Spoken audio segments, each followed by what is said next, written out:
everybody, Smoky Mountain Dave coming at you from Allman, North Carolina today.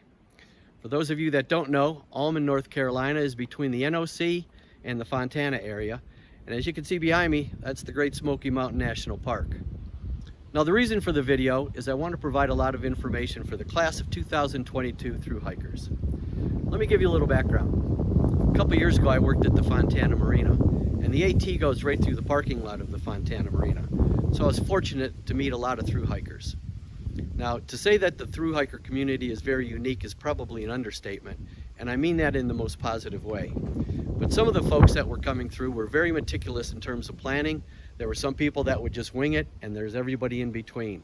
But there were always a lot of questions about lodging, resupply options, permits, and getting into the national park. So I want to give you as much information as I can to get you into the park and make the visit to the Fontana area and the Great Smoky Mountain National Park a possible highlight of your AT through hike. Now I mentioned there was a lot of trepidation about the Smoky Mountain National Park, and some people were very anxious and some a little bit apprehensive about getting into the park because it is a 70-mile stretch through some of the highest elevations at this end of the trail. Anyhow, it's kind of like the Hobbit when he did his through hike with his first tramley, and I know that's a pretty obscure literary reference, but if you haven't read the Hobbit book, I would recommend it because it really aligns itself with what you guys are doing in terms of through hiking. But let's get into the cabin and we'll look at a map and we'll start giving you some information. Okay, everyone's familiar with the NOC, so I'll start there. It's a tough climb out of the NOC, and it's about 13.8 miles to Stokoe Gap, which is where the AT crosses Highway 143. 8 miles to the west on Highway 143 is the town of Robbinsville. Robbinsville is a good resupply point, but remember, it's still a 2-day hike once you get back on the AT to the entrance of the Smokies. Robbinsville has a few hotels, fast food restaurants, Walgreens, and an Ingles grocery store.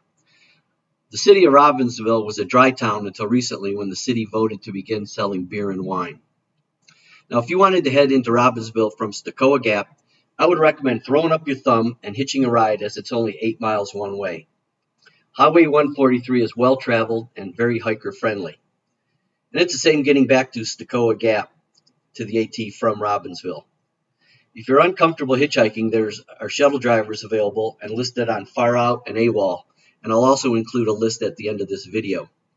Keep an eye out as there are many local trail angels that provide various degrees of trail magic at Stokoe Gap.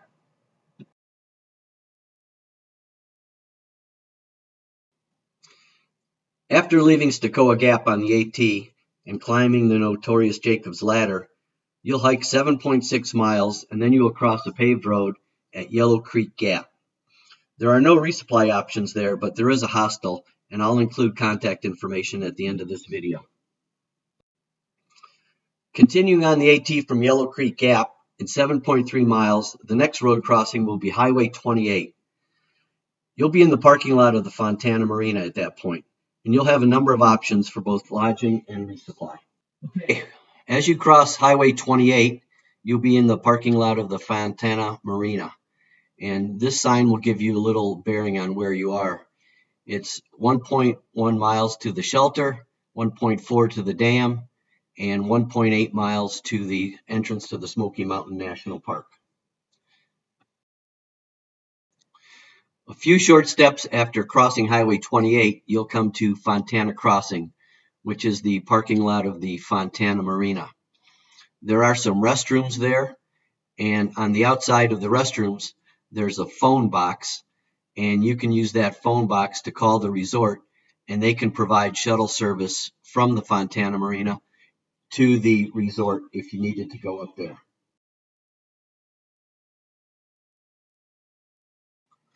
Okay, you're at the Fontana Crossing, which is in the parking lot of the Fontana Marina.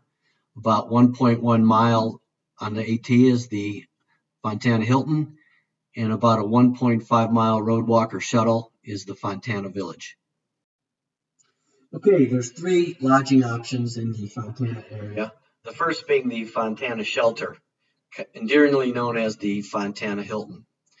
It's one of the largest and nicest shelters on the AT, and it's situated and it overlooks Fontana Lake, which is very picturesque. It also has a couple of picnic tables and a fire pit. There is tent camping available. In addition, there's a solar charging station for your electronics. There are hot and cold showers and a local water source. Okay, your second option for lodging in the area is to stay at the Fontana Resort. The Fontana Resort is about 1.5-mile road hike from the Marina, or you can use the phone box on the outside of the restrooms at the Fontana Marina to call the resort, and for $3 they'll pick you up and take you up to the resort and then bring you back. Just be aware that the shuttle service doesn't run 24 hours. The resort has a Thru-Hiker rate of $79, and if you get up to the resort, there's a couple restaurants, you can do laundry, there's the internet up there, you can also print your permit, and the U.S. Post Office is actually located on the resort property. It's a very old historic place, and if you do get the time, I would recommend at least stopping in there, seeing it, and a lot of people stay there during inclement weather, and it's a great place to rest and relax and get ready for the Smokies. Okay, let's talk about resupply options.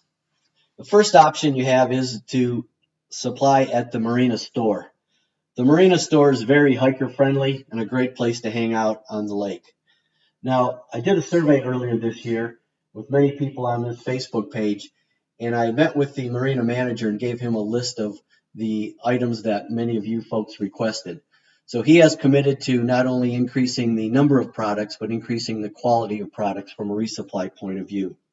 Now, in addition to all the backpacker food, he also has a microwave and toaster that you can use to heat tamales, hot pockets, pizza bites, and things like that.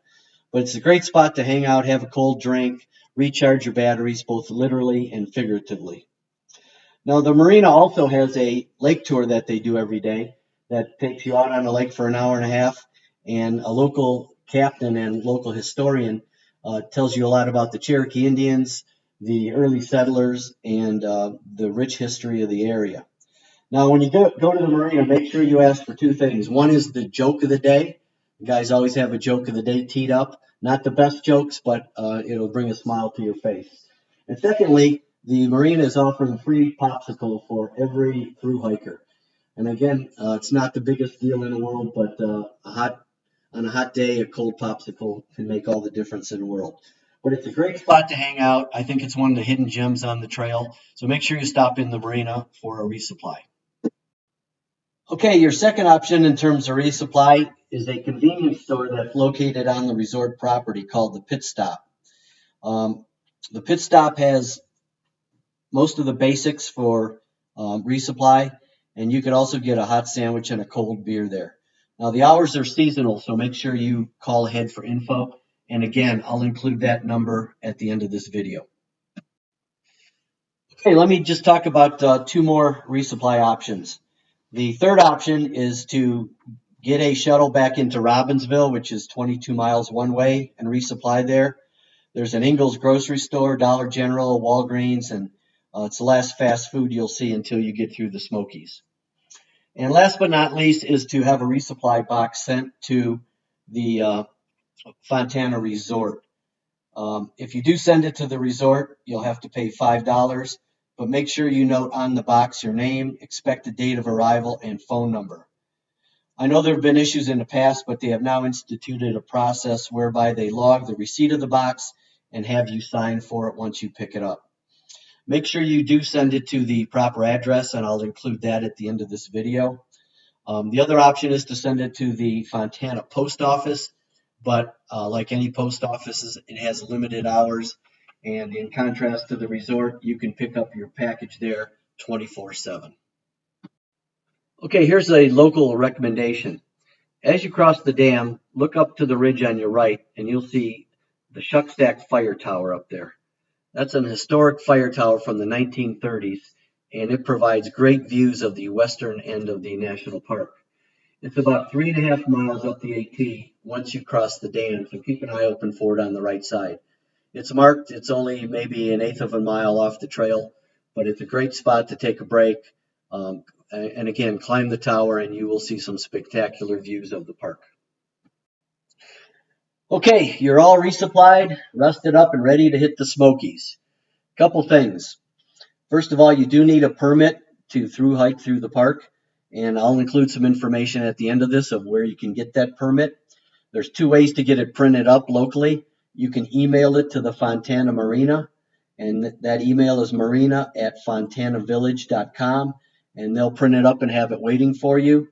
Or you can print it up at the resort, and you'll be all set. Once you get into the national park, there's a drop box where you put a portion of your permit, and then you'll be all set to go.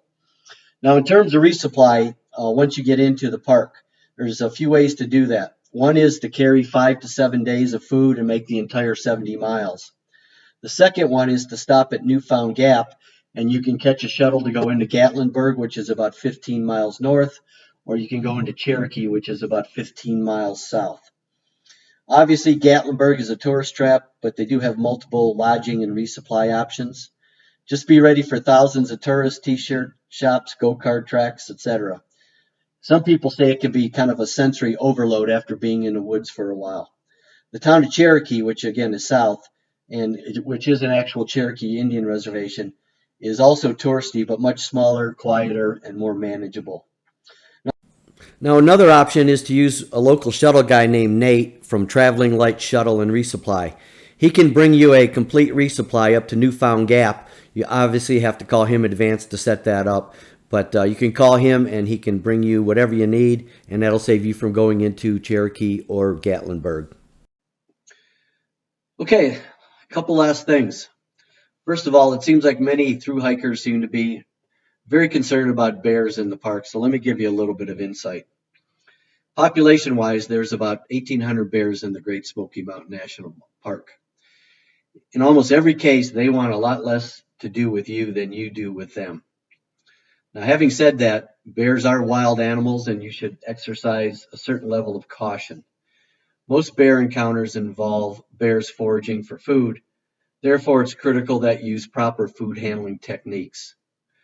All food and consumable items, including toothpaste and deodorant, things like that, need to be stored in a bear can or hung in the provided cable systems, which are throughout the park. Now, if you do encounter a bear, which I see all the time on the trail, don't run. Try to make some noise, extend your arms, click your hiking poles, and in almost every case, the bear will run. Now, be aware if you see any bear cubs around, that mama bear is not far away and she's very protective. So give bears a lot of space and time and you will enjoy the encounter. Now, I know a lot more people who walk all the way through the Smokies and never see a bear than those that do. Now, you may also see some coyotes and wild boars, and the locals say that they're more concerned with the boars than any other animals.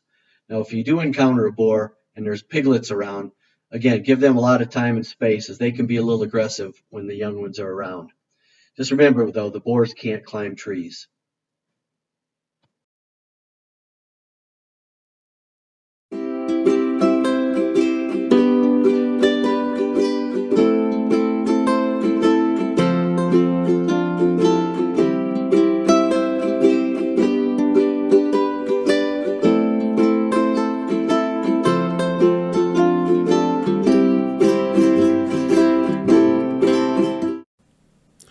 Okay, in closing, I just have a few last comments. First of all, I hope this information will be of benefit to the class of 2022 Thru-Hikers in terms of being in the Fontana area, the gateway to the Smokies. I think you'll find the area to be very hiker-friendly and supportive of the Thru-Hiker community. Now, if you need a separate file of the shuttle contacts or the Great Smoky Mountain National Park permit information, email or text me and I'll be glad to send it to you. Also, if you need any other information, feel free to reach out either before, during your through hike, and I'll be glad to help you out. So on behalf of all your friends and supporters in the area, good luck on your through hike and Godspeed.